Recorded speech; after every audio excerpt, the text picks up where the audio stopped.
Thank you. We will now move on to the next item of business, and I would ask those visitors who are leaving the gallery to please do so quickly and quietly to allow us to move on to the next item of business.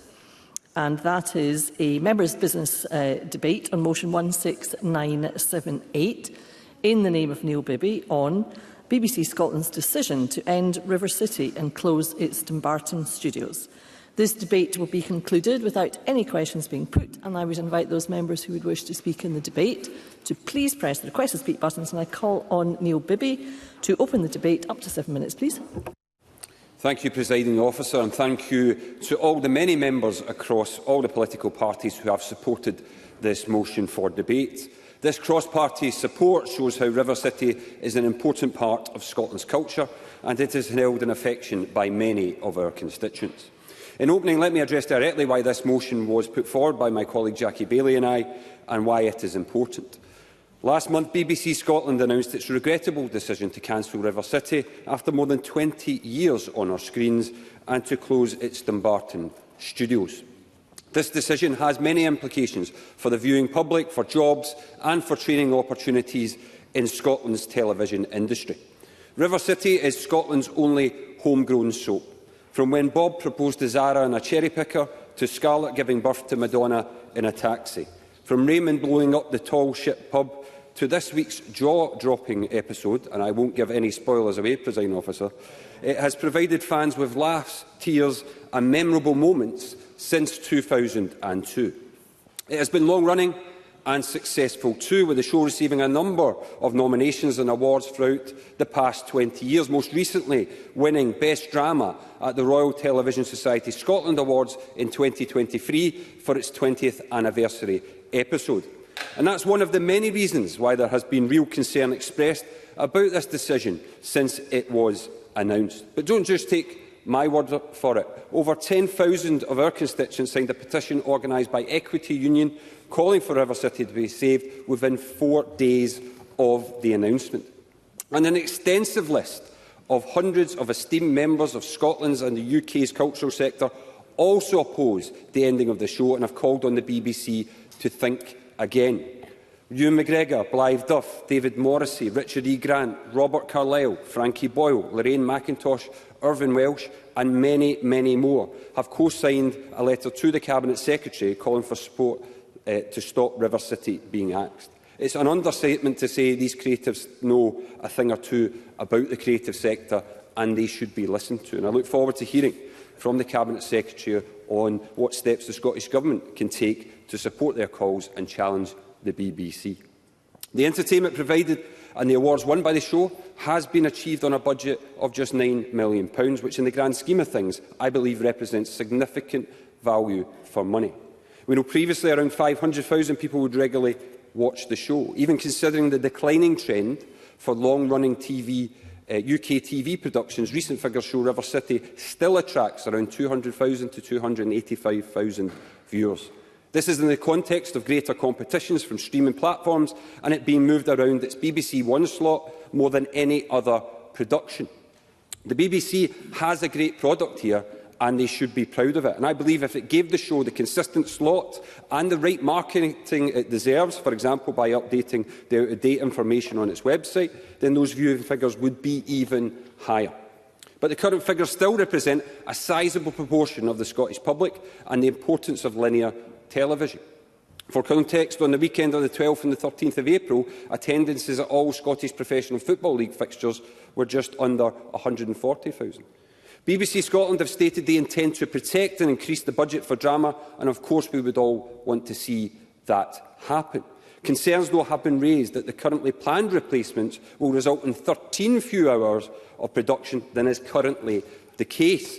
This obviously has implications for writers as well as cast and crew. And there are concerns too about ensuring this budget is fully spent in Scotland and proposals to award replacement drama programmes to London-based production companies. It is of course not the place of politicians to make editorial decisions on what is or what is not aired on public service broadcast television. But we should highlight the serious concerns on behalf of viewers and those working in the industry when necessary. Because, as I said earlier, this is more than just about the loss of a soap opera. The decision to close BBC Dumbarton Studios is also deeply regrettable. Having visited the studios recently, it is clear it is a valuable asset. It was wrongly suggested that the owner of the site did not wish to renew the lease, but as revealed by my colleague Jackie Bailey, this was not the case, and the owner of the site is still keen for the studios to remain.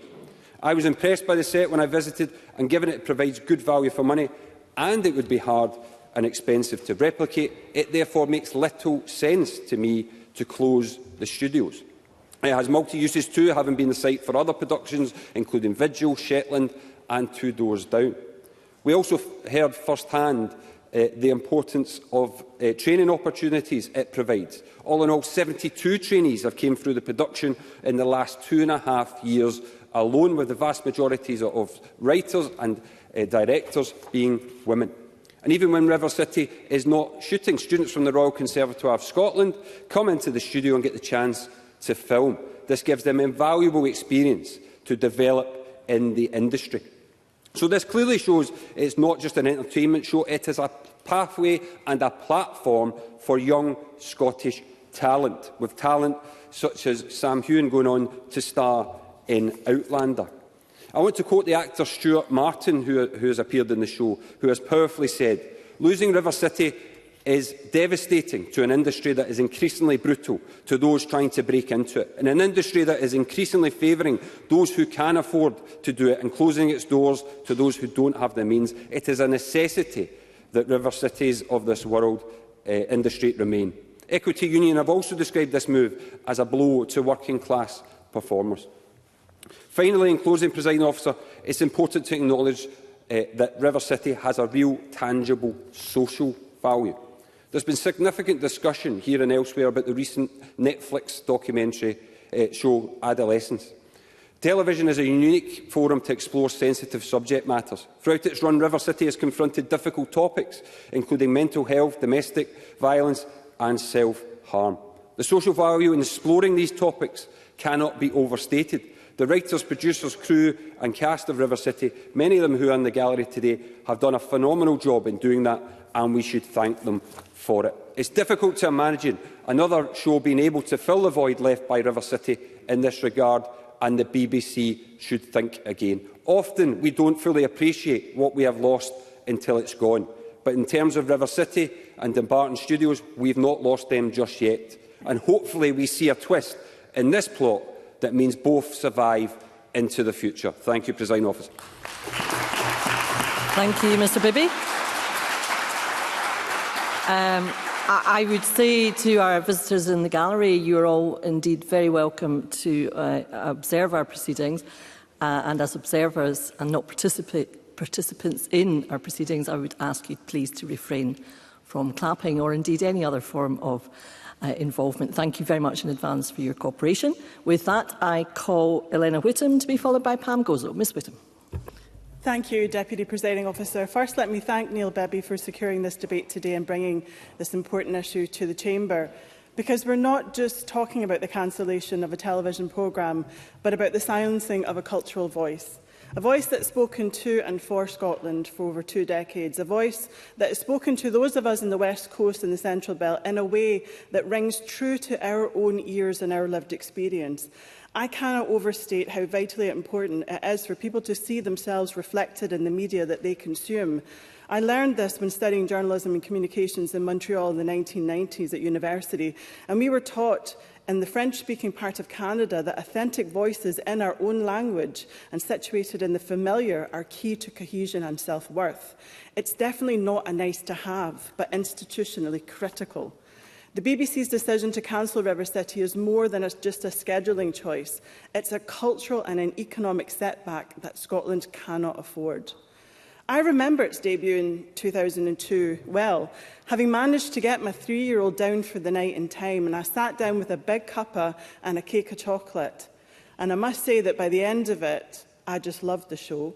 My ex-husband not so much, but then he hated when I watched EastEnders or Neighbours or any of the other stories, as my granny used to call them.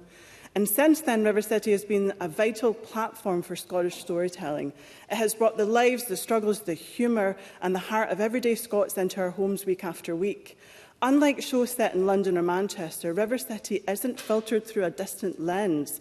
It's authentically Scottish. It showcases our accents, our idioms, our social issues, our humour, all within the familiar setting of fictional Shield Inch. It reflects Scotland as we see it, not as others imagine us to be. Cancelling River City sends a worrying message, and that message is that regional voices don't matter, that Scottish stories don't sell, that unless you're based in the media hubs of London, your voice is disposable. But, Deputy Presiding Officer, River City is not just a cultural icon. It's a crucial pillar of Scotland's creative economy, a pathway and a scaffolding for talent and creativity. The show employs a huge range of professionals, not just actors and writers, but camera crews, set designers, costume departments, makeup artists, and countless others who are often invisible to the audience. It offers consistent employment in an industry where work is often unpredictable. Its filming based in Dumbarton helps to support the local businesses, fosters creative talent and provides a pipeline for young Scots entering the media industry. Cancelling this show risks creating a cultural vacuum and an economic one too. We talk about levelling up, about decentralising opportunity, but how can we do that if we're cutting off the very platforms that nurture regional talent? What happens when aspiring Scottish writers see fewer avenues to tell their stories? When actors must leave Scotland to find work? When Scottish children growing up seeing fewer characters who sound like them in streets that look like theirs? This isn't just about nostalgia. This is about representation, employment and respect. This also smacks of snobbery and classism, and we must call that out. Let's support London's East End, but not Glasgow's Shield Inch. I urge the BBC and its decision makers to reconsider this choice. If River City is struggling, support it, revamp it, reinvest in it, but don't erase it. Because when we cut off the stories of a nation, we cut off its voice. And in doing so, we risk dimming the light of Scottish culture and at its source. Deputy Presiding Officer, let's not allow that to happen. The BBC must think again. Thank you, Ms Whittam. I now call Pam Gozo to be followed by Jackie Bailey. Ms Gozo. Thank you, Presiding Officer. Before I begin my speech, I would like to thank Neil Bibby for bringing this very important issue to the Chamber. For over 2 decades, the BBC River City has been entertaining households in Scotland, which each episode reaching an estimated audience of 500,000 people, outperforming other series by more than 2.5 times. River City is Scotland's only homegrown soap opera, and its creator, Stephen Greenhorn, wished to create a series which would do for Scotland what legendary TV series such as Coronation Street and EastEnders have done for England. River City enjoys high ratings and has won multiple awards, including most recently the Best Drama at the Royal Television Society Scotland 2023 Awards for its 20th anniversary episode. The annual budget for River City is reported at £9 million, which, as Neil Bibby's motion states, is excellent value for money. While we as audience members will be sad to miss such a great television programme, the consequences will be even more devastating for those working on the production. This is especially important for the west of Scotland, as River City is and has been a great job creator for my region of Dumbarton. Each episode employs many people, including not just actors, writers, producers and camera and sound crews, but also costume designers, wardrobe assistants, makeup artists, set builders and many more. Before Easter recess, I was proud to sign Equity's Save River City campaign to save the show and jobs.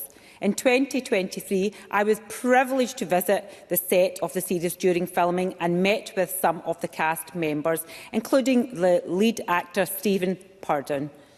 During my visit, I was told that 250 people worked on the site in various roles, including 70 trainees and 3 apprentices who had the opportunity for long-term training. I was pleased to hear how many of these people were local, varying from low, medium to higher skilled jobs. Like others, I was disappointed that the BBC Scotland failed to inform the Scottish Parliament's Constitution, Europe and External Affairs and Culture Committee of its plans to end River City. and to close its Dumbarton Studios in its annual report presented to the committee earlier this year. That is why it should be up to the BBC Scotland to explain how its current proposals will ensure that the skills and jobs, including apprenticeships, are not lost and whether or not more productions are on the line. In closing, Presiding Officer, I hope that MSPs can come together this afternoon and call on the BBC Scotland to reconsider their decision and to save River City. Thank you, Ms Gozo. I now call Jackie Bailey to be followed by Patrick Harvey. Ms Bailey. Thank you, Presiding Officer, and I too want to thank Neil Bibby for bringing this important debate to Parliament and for his support for River City, and welcome many members of the cast to the Chamber this afternoon. Now, when River City was first launched in 2002, no one took its success for granted.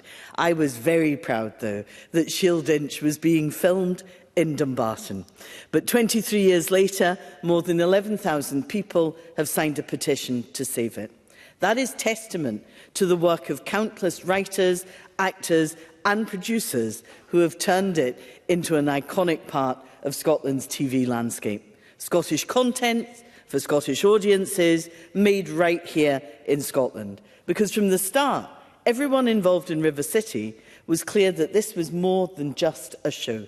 As Ken Macquarie, BBC Scotland's head of programming, said at the time, what we are effectively doing here is developing a star factory, a long-running project that gives a boost to the wealth of talent that we've got here in Scotland.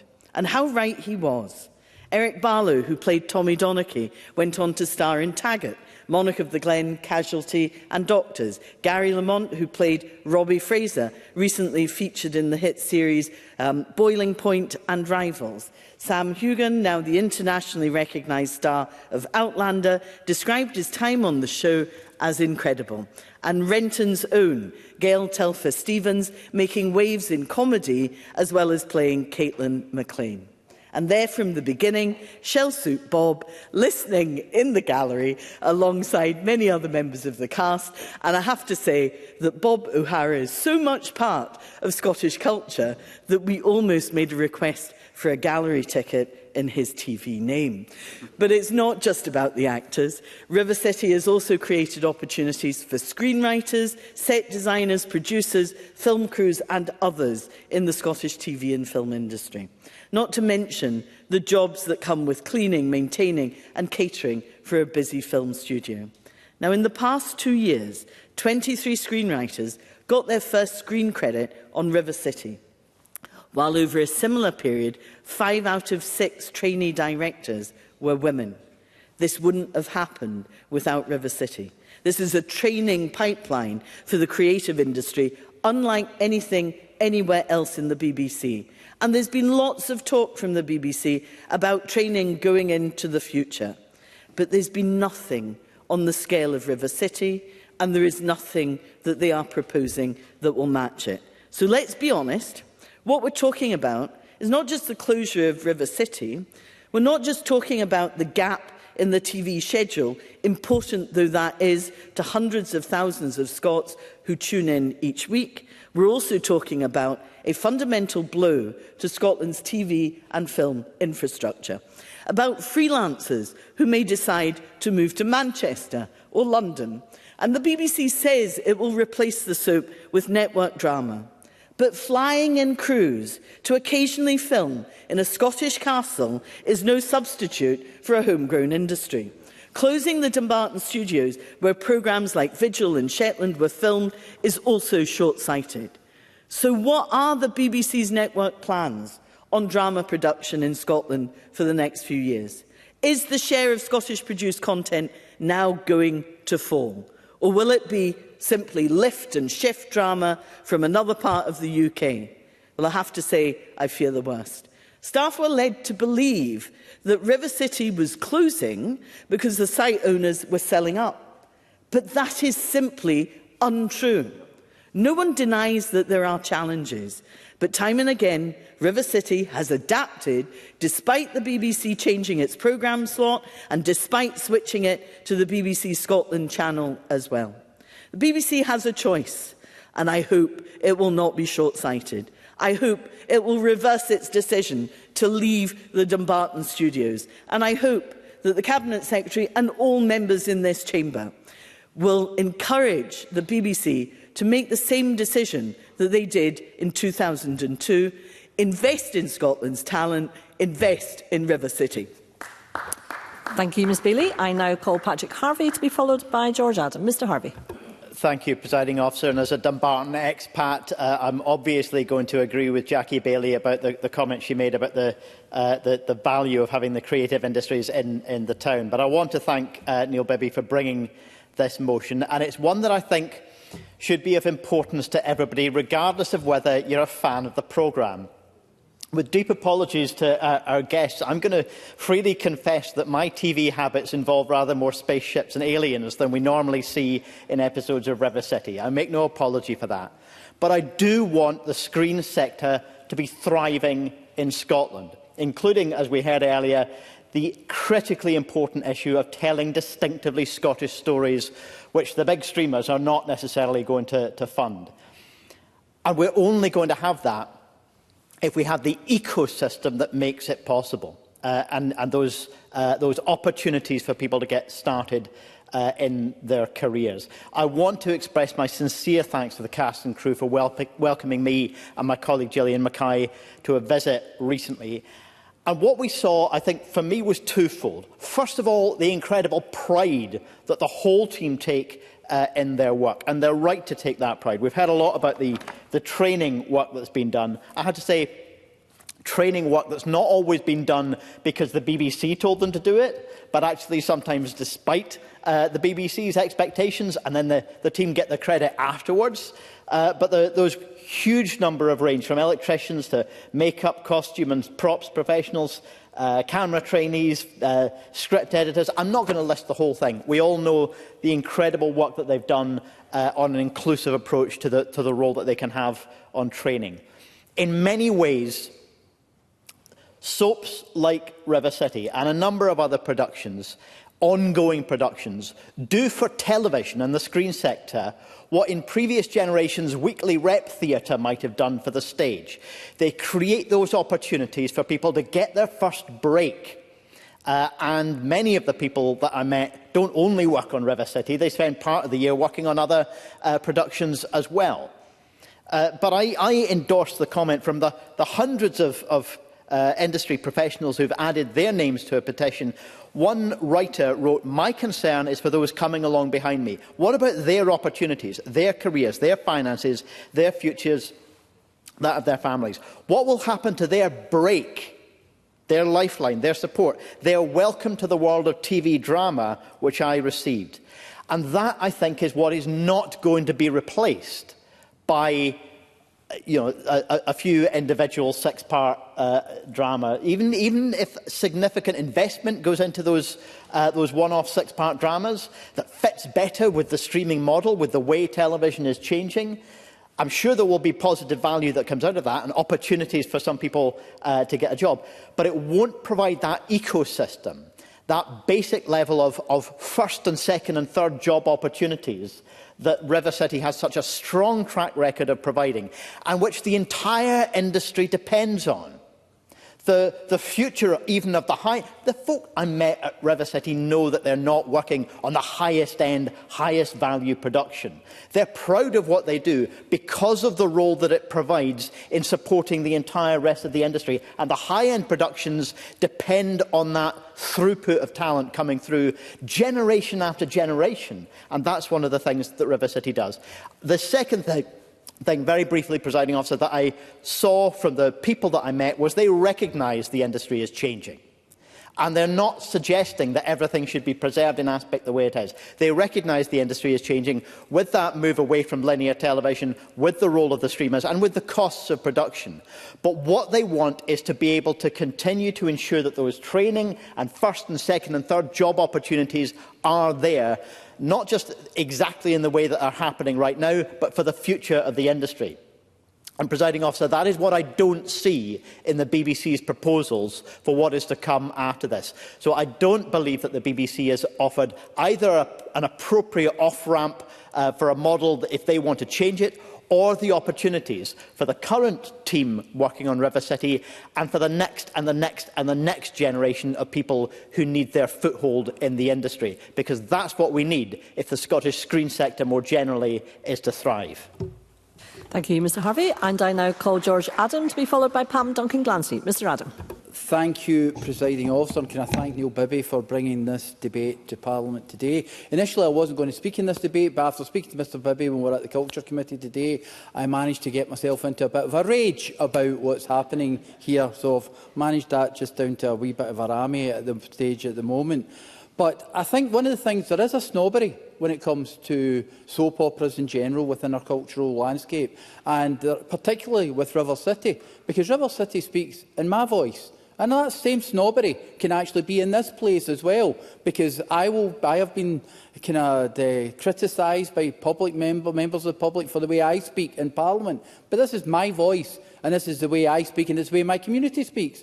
And that's what's important about a show like River City. Let's not forget that that's Scotland's voice and the many different communities that we have there. And I'm not speaking about River City here in the past tense, because it's still, right now at this moment, filming, it's still telling our stories, and it's still giving a platform to Scottish voices and Scottish talent. And we're told that in 2026 all of that is going to come to an end. And my question, Presiding Officer, is why? River City has been a constant on our screens for over 2 decades, a Scottish production made in Scotland by Scottish crews with Scottish actors, and it's rooted in the rhythms of our lives, our culture and our humour. And it mirrors the people of Scotland as well. Now, that might be quite concerning when you look at some of the stories, right enough, but it doesn't get the credit for the important part it plays in our cultural landscape. Now the BBC says it's time to wind it up. They say viewing habits have changed, and maybe they have. People are streaming, they are binge-watching, skipping adverts, although currently not in the BBC. But I get that. But the question I'm asking is, if River City is to go, where and what are we replacing it with? Where are our stories going to be told? Where are our actors, writers and crews going to go? This debate is about jobs, skilled jobs, ongoing employment for production staff, set designers, costume departments and, of course, the actors and writers who have built careers on this show. It's about opportunity. It's about keeping our creative talent here in Scotland instead of forcing them to head south or abroad for work. Paul W. Fleming, General Secretary Equity, said axing River City would have a devastating effect on acting and production roles for Scottish talent. And that's a worry. The BBC says it wants to invest in new drama across Scotland in shorter series, and that would be welcome, but shorter-run series don't offer the same continuity of employment, the same training ground, or the same cultural resonance that a long-running show like River City does. This isn't a simple matter of changing the format. This is a fundamental shift away from rooted, community-based storytelling. Presiding Officer, River City is still here, and that means there's still time. Time for the BBC to reconsider, time for us to speak up, time for us to stand by a production that has done more for the Scottish culture and the creative economy than we give it credit for. Because when River City goes, it won't just be a drama that disappears, it will be another Scottish voice lost from the national conversation. Yes, I will. Claire Adamson. I thank Mr Adam for taking that intervention. With everything he has said, I absolutely agree about this aspect of snobbery. I once attended a talk by Sergio Caschi, who had not only a BAFTA and Palme d'Or nominee. His favourite line he wrote for River City was delivered by Scarlett, I believe, which is, "This place smells like a bus of wet students." But Sergio, he started his career again on River City, and is it not absolutely clear to everyone that the talent and the people that are producing and working on River City are world class, and that we shouldn't judge their contribution to Scotland's film and TV industry as anything other than being a first-class production?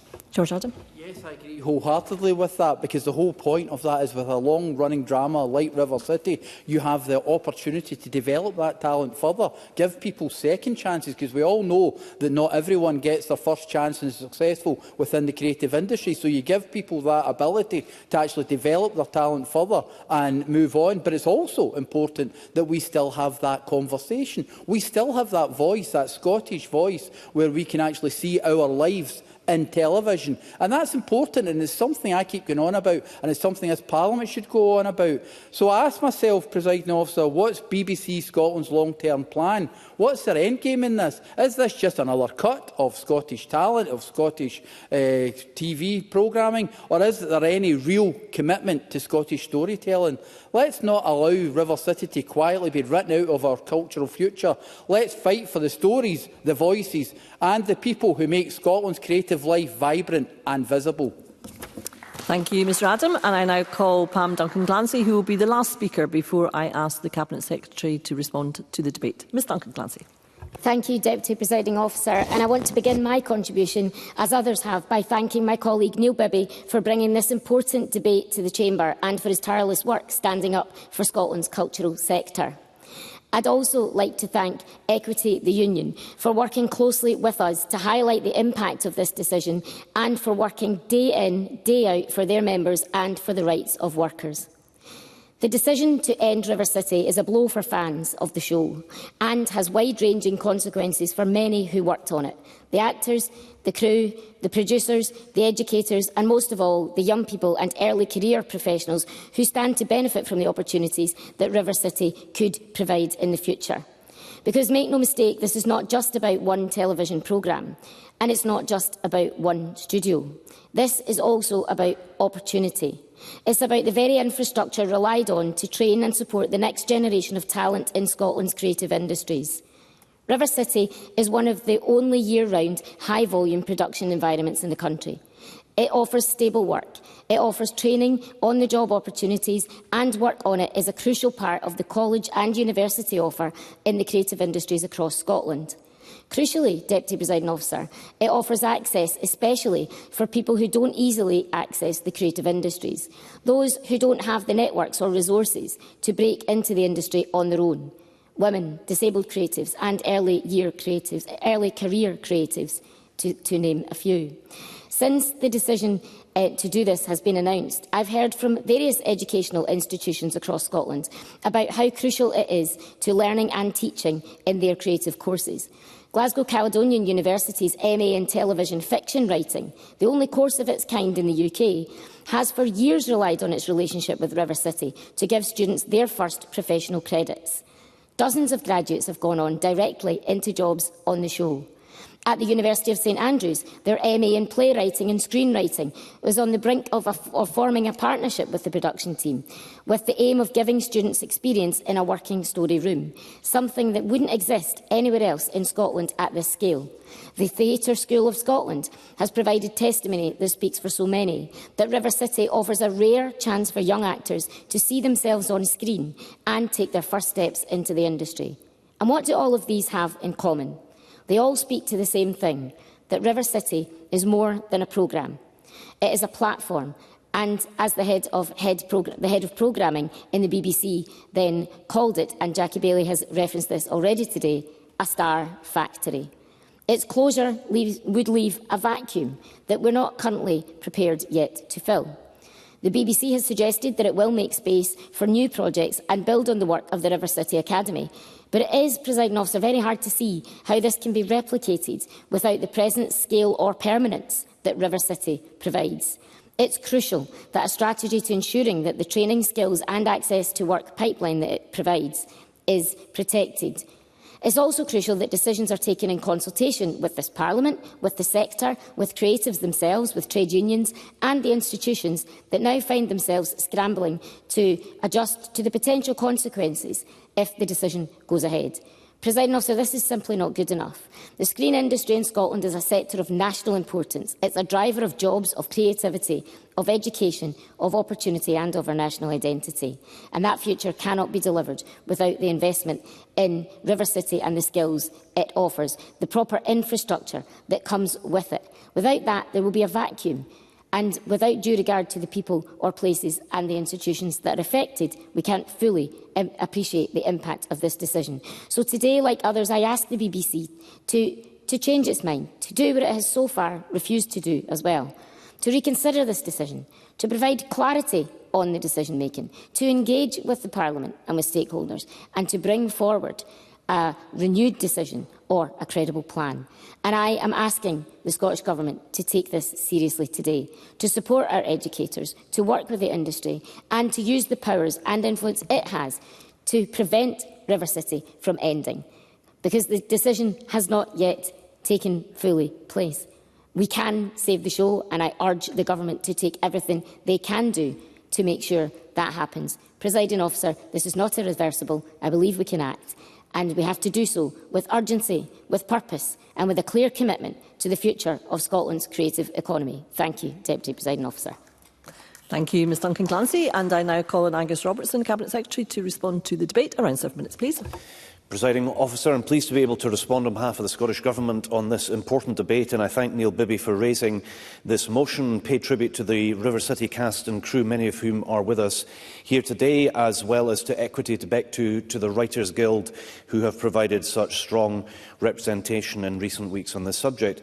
It's more than regrettable that the BBC has taken the decision regarding the only production of this kind from Scotland, and I'm deeply disappointed that we continue to see a worrying trend in decision-making that runs counter to the BBC's own commitment to invest in the nations and to improve representation.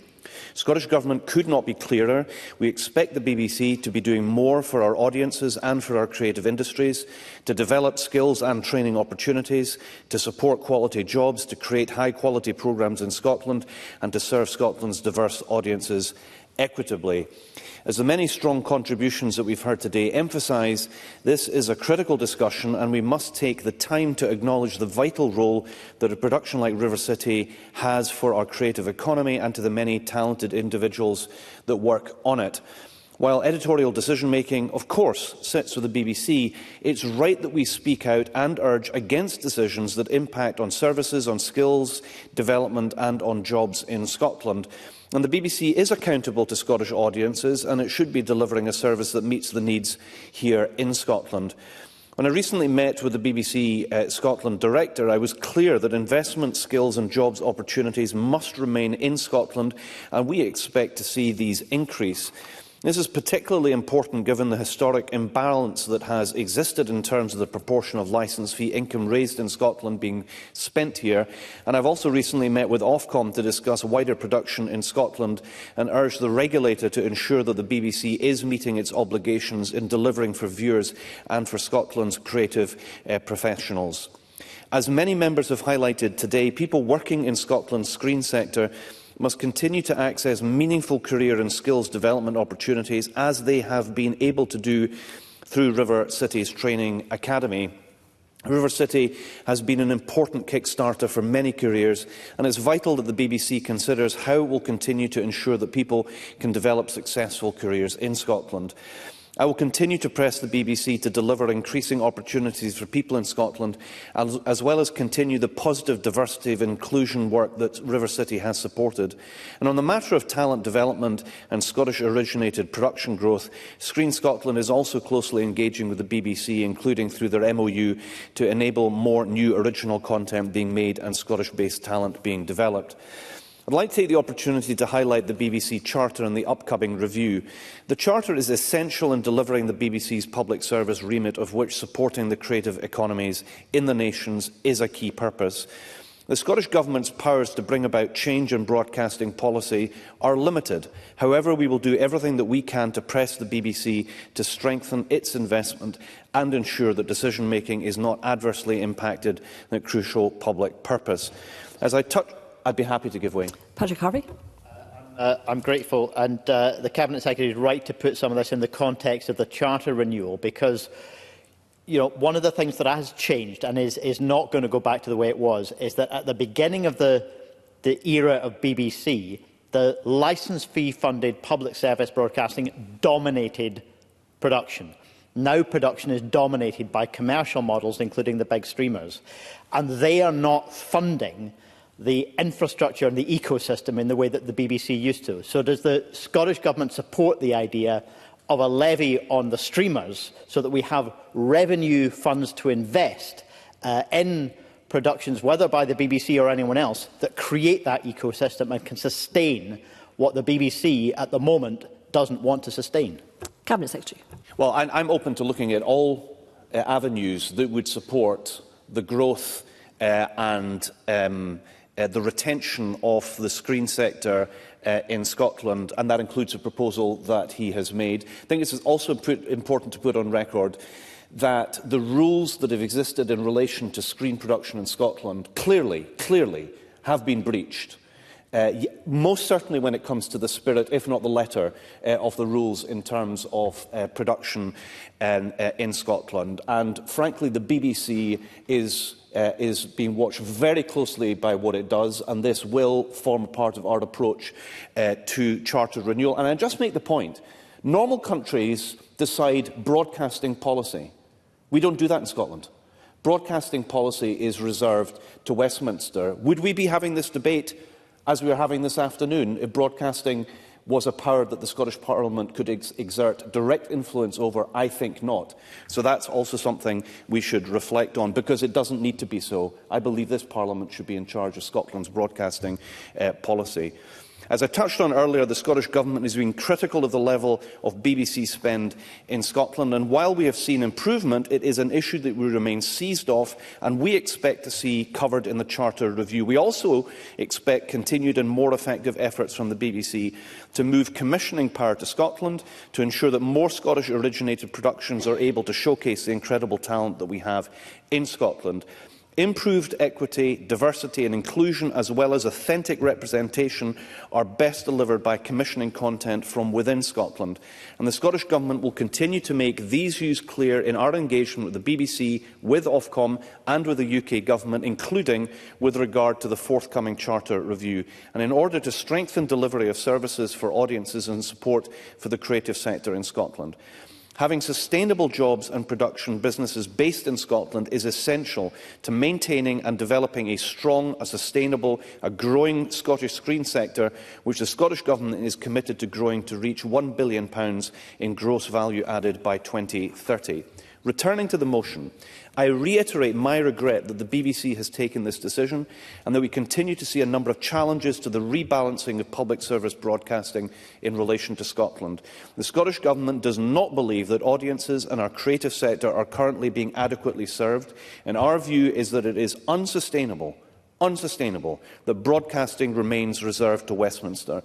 We've long argued that broadcasting policy should be devolved to ensure that we can take the right decisions for our creative economy and for Scottish viewers and listeners. The cumulative effect of decisions taken on broadcasting services in Scotland, which have weakened perceptions and trust in the BBC, and the benefits that we expect for audiences and the creative industries, only strengthens my view that its future would be safer in our hands. In conclusion, Presiding Officer, I'd like to close this debate by thanking members and everyone who has shared their views with me and engaging with the Scottish Government on this important matter. There is clearly an abundance of passion and support for River City and the opportunities that this kind of production brings to our creative sector. I've been clear to the BBC that they must protect and increase its investment in Scotland and enhance the network of professionals who contribute to its productions, like River City. I expect the BBC to fully and fairly represent all communities in Scotland, and I'll continue to advocate on behalf of licence fee payers to ensure that the Scottish industry and audiences are properly represented. Thank you very much. Thank you, Cabinet Secretary. That concludes the debate, and I suspend this meeting until 2:30 p.m. Thank you.